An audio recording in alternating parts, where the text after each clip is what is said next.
সকলে কৰিছে যিটো ঘটনা হৈ গ'ল সেইটো আমি একো কৰিব নোৱাৰোঁ what has happened we cannot undo it but what we can do we can see that it does not happen in the future মানুহৰ পৈশাচিক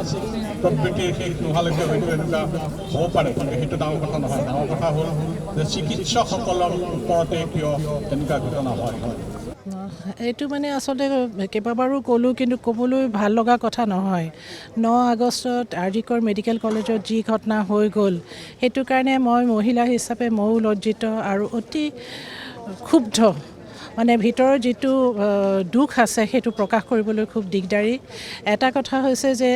এজনী 31 বছৰীয়া মহিলা ডাক্তৰ 36 ঘণ্টাৰ ডিউটিৰ অন্তত ছেমিনাৰ ৰুমত জিৰণি লৈছিল সেই সময়তে এই গোটেই গেংটো পুৰুষৰ আহি তাইক মাৰিলে বলাৎকাৰ কৰিলে আৰু কি কৰিলে মুঠতে যিটো শৰীৰ মানে পাইছে মানুহে সেইটো বস্তু মানে অতি বেয়া অৱস্থাত শৰীৰটো তাৰমানে কলাৰ বোন ভাঙা পেলভিক বোন ভাঙা তেজ জোৰে তোৰ পৰা ওলাই আহিছে আৰু প্ৰথম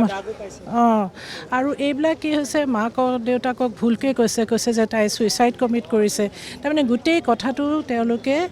হস্পিটেলৰ যি মূল মানে প্ৰিন্সিপালকে আদি কৰি যি ষ্টাফ আছে তেওঁলোকে গোটেই ঘটনাটো কাভাৰ আপ কৰিব বিচাৰিছে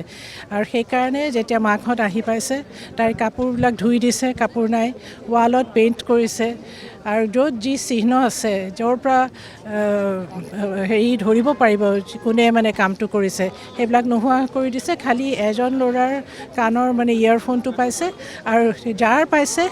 তেওঁ বোলে একচুৱেলি এই ক্ৰাইমটোৰ লগত লিপ্ত নহয় কিন্তু সেইবোৰ কথা পিছত ওলাব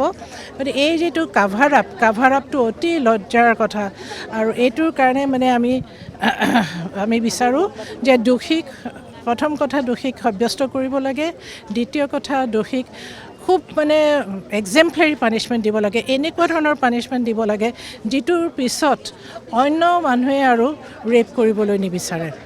আৰু তৃতীয়তে আমি বিচাৰোঁ সুৰক্ষা আমাৰ ছাত্ৰ ছাত্ৰীবিলাকৰ কাৰণে সুৰক্ষা দিব লাগে হোষ্টেলবিলাক ইনষ্টিটিউশ্যনবিলাকত যাতে কোনো ধৰণৰ বাহিৰৰ এলিমেণ্টে আহি তেওঁলোকক দিগদাৰি দিব নোৱাৰে তেওঁলোকে যাতে নিৰ্ভয়ে ঘূৰি ফুৰিব পাৰে এইটো কাৰণে আমি চৰকাৰক আহ্বান জনাব security and safety of doctors and that is the physical side সেইটো ফিজিকেল ছাইডটো হ'ব কিন্তু মানসিকতা এই যিটো ৰেপ কৰাৰ মানসিকতা সেইটো কি হ'ব গতিকে আমি অৰিয়েণ্টেশ্যন প্ৰগ্ৰাম কৰিব লাগিব আমি মতা মানুহবিলাকৰ সৰু ল'ৰাবিলাকৰ মাজলৈ গুচি যাব লাগিব আমি মাকবিলাকক ট্ৰেইন কৰিব লাগিব যাতে এনেকুৱা ধৰণৰ মানসিকতা মানে গ্ৰ' নকৰে যে ৰেপ কৰিব এনেকুৱা ধৰণৰ কথা যাতে ওলাই নপৰে সেইটো এটা সকল প্ৰতিবাদত বহিব লগা হৈছে আজি ডক্টৰসকল প্ৰতিবাদত বহিব লগা হৈছে এইটো এটা ডাঙৰ কথা আৰু এতিয়া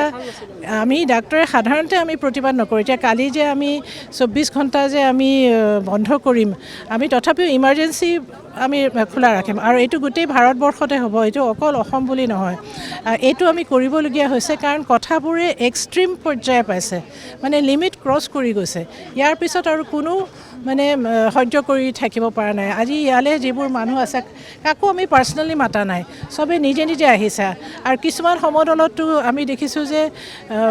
বাহিৰৰ মানুহ যি ডাক্তৰ নহয় তেওঁলোকো আহিছে কাৰণ যিটো ঘটনা হৈ গ'ল মই নামটো ক'ব খোজা নাই সেই ছোৱালীজনীৰ লগত সহমৰ্মিতা জনাই স্থানীয় লোক অকল ডাক্তৰসকলে নহয় সকলোৱে মানে আগবাঢ়ি আহিছে আৰু সকলোৰে ক্ষোভ আৰু অন্তৰত দুখ পোষণ কৰিছে আৰু কাইলৈ আমাৰ বন্ধ আমাৰ মানে নন এচেঞ্চিয়েল ছাৰ্ভিচেছ মানে সম্পূৰ্ণ বন্ধ কৰিব ইমাৰ্জেঞ্চি মাত্ৰ থাকিব ইমাৰ্জেঞ্চি মানে কোনোবাই লেবাৰ পেইন লৈ আহিছে এক্সিডেণ্ট আহিছে পয়জনিং আহিছে সেইবোৰহে খোলা থাকিব তাৰ পৰা পৰহিলৈ 18 তাৰিখ 6টা বজালৈকে সকলো নন ইমাৰ্জেঞ্চি যিবিলাক আমাৰ চিকিৎসা সকলোবিলাক বন্ধ থাকিব গোটেই ভাৰতবৰ্ষতে এইটো আমাৰ এপিল কৰিছে আমাৰ ইণ্ডিয়ান মেডিকেল ছ'চাইটিৰ ফালৰ পৰা গতিকে আমিও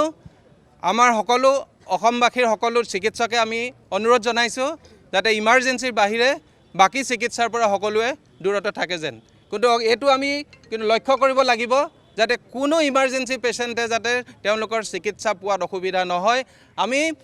আমি ডিউটিত নাথাকিব আমি পেচেণ্ট নাচাব পাৰোঁ সকলোৱে অনুৰোধ জনাইছোঁ নিজৰ জেগাত যাতে আমি থাকোঁ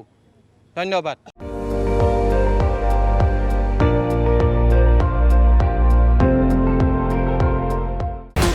আপুনি চাই আছে ND24 সৰ্বশ্ৰেষ্ঠ নহয় সৰ্বোত্তমৰ দৌৰত।